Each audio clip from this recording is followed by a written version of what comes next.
अभी चुनाव था कुछ दिन पहले, गरीबों को क्या दे रहे थे ये लोग? चना दे रहे थे, चना। आप बताओ गरीबों, चना किस किस को मिल रहा है? हमारे गरीबों को लगा कि ये जो रिफाइंड तेल है पता नहीं कितना स्वास्थ्य के लिए अच्छा होगा। हमारे गरीब लोग समझे ही नहीं। जो तेल इन्होंने रिफाइंड दिया वो सब मिलावट का था, वो रिफाइंड था, मिलावट का। विदेश से पाम ऑयल लाए, कहीं से सोयाबीन का तेल मिलाया, और जो सबसे खराब सरसों का तेल होता है वो मिला करके गरीबों को खिलाने का काम किया। बताओ आज कहाँ है रिफाइंड तेल? और वो जो नमक दिया था आपको कसम दिलवाने के लिए, नमक मिल रहा है कि खत्म हो गया नमक?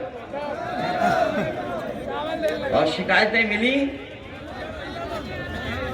कि नमक में पता नहीं क्या मिलावट आ रही है। कभी नमक बनते देखा आपने?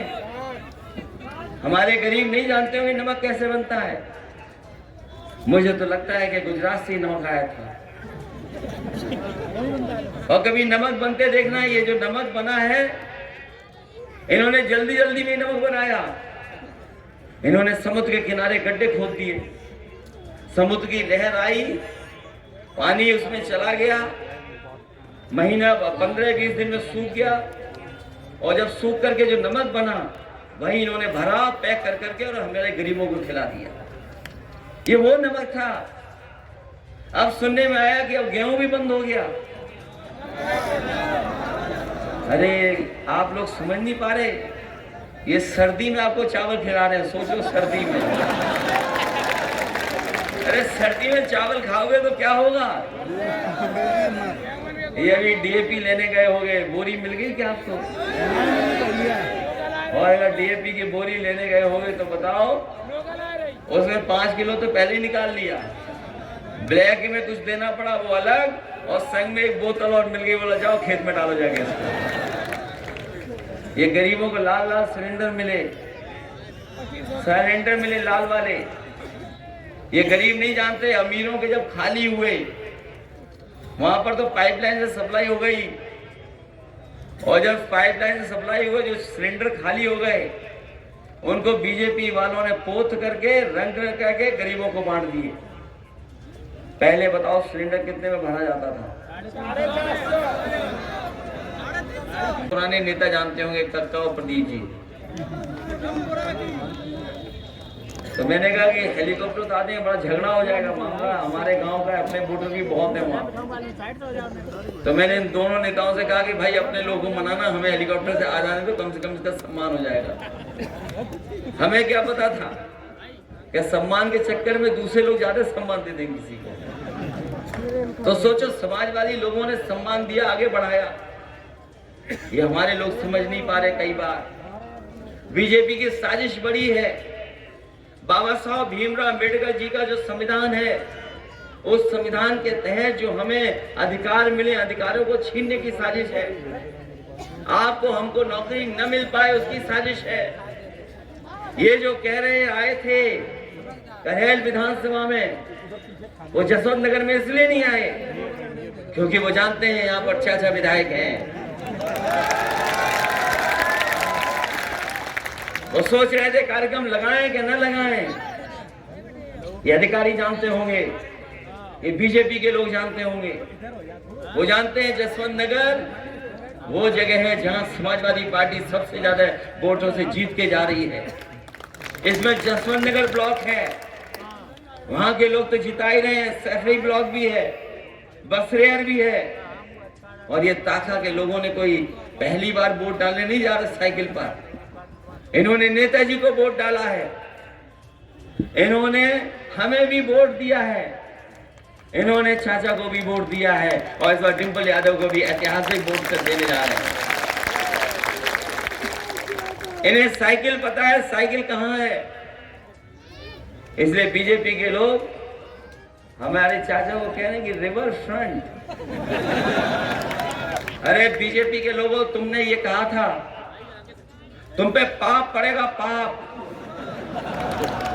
अब मुझे नहीं पता गांव के लोग क्या कहते होंगे, और भी बुरा कहते होंगे इसके बाद। इन्होंने कसम खा के कहा था कि गंगा मैया को हम साफ करेंगे, बताओ हमें, supreme court, high court, NGT, ये वो संस्थाएं जो निगरानी करती हैं कि कितनी सफाई हुई है नदियों की।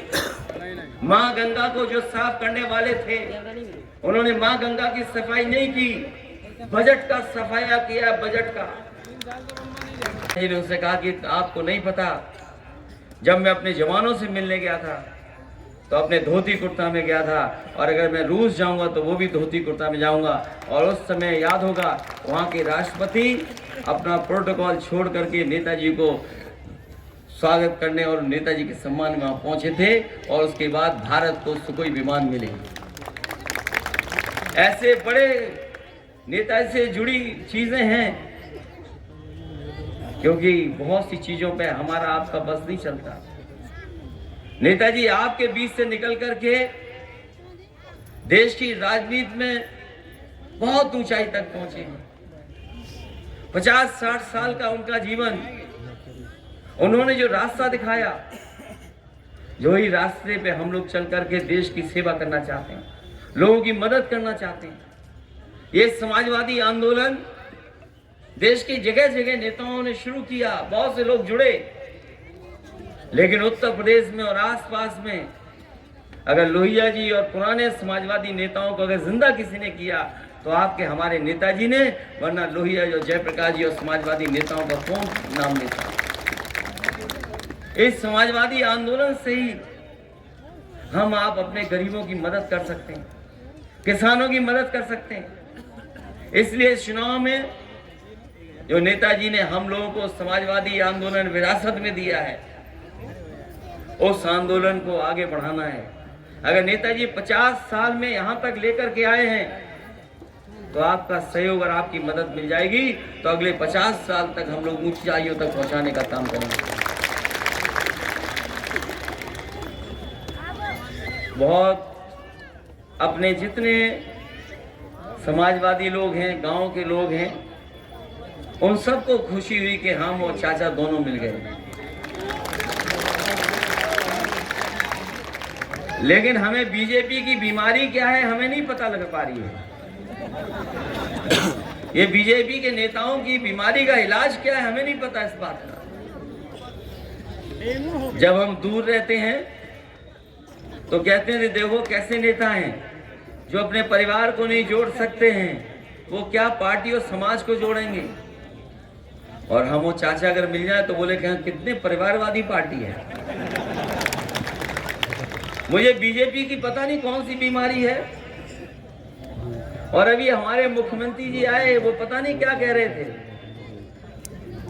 हाई कोर्ट पढ़ लीजिए, एनजीटी की रिपोर्ट पढ़ लीजिए। और जब पहली बार गंगा एक्शन प्लान बना था कि गंगा सफाई के लिए क्या होना चाहिए, उसमें यही था कि नदियों में गंदे नाले नहीं गिरने चाहिए। अगर पहला देश के लिए उदाहरण किसी ने बनाया नदी साफ करने का, तो मैंने बनाया। चाचा तो बाद में आएंगे। हाँ, मैं चाचा के सामने नदी पे बहस करनी है तो आओ, अगर करनी है नदी की बहस। और वो सपना हमने इसलिए देखा था। अरे झूठो भाजपाइयों, आपने कहा था कि पानी आचमन लायक बना देंगे गोमती का। अरे पी के दिखा दो तुम पानी, अगर ना तुम्हारा पेट खराब हो जाए तो बता देना मुझे।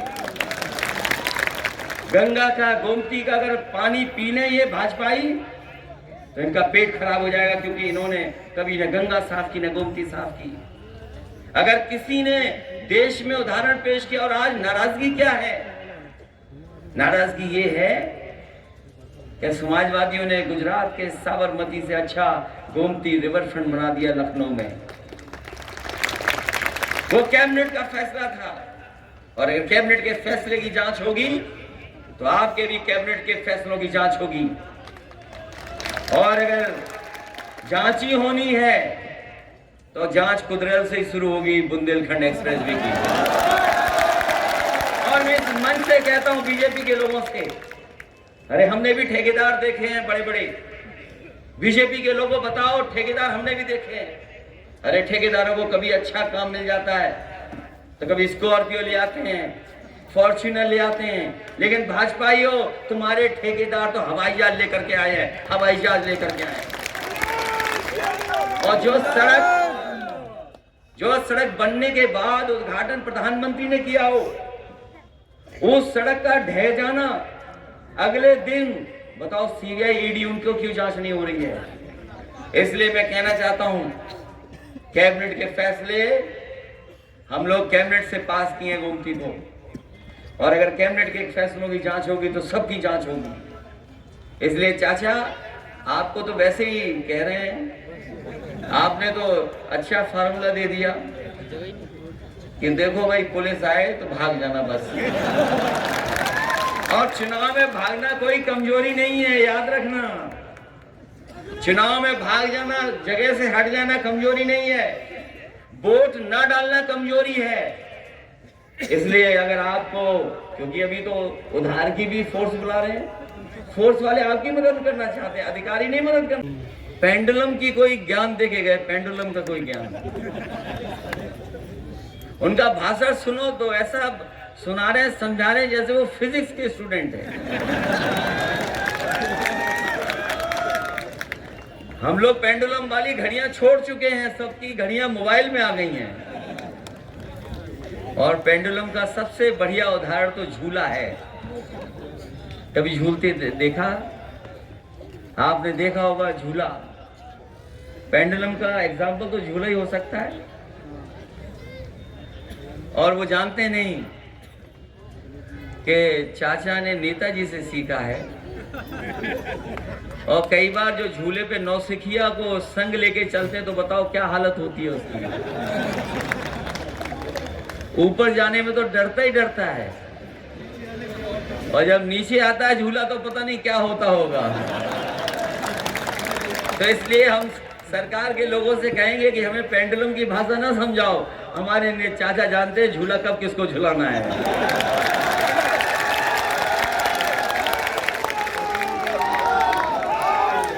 और क्या डरा रहे हैं,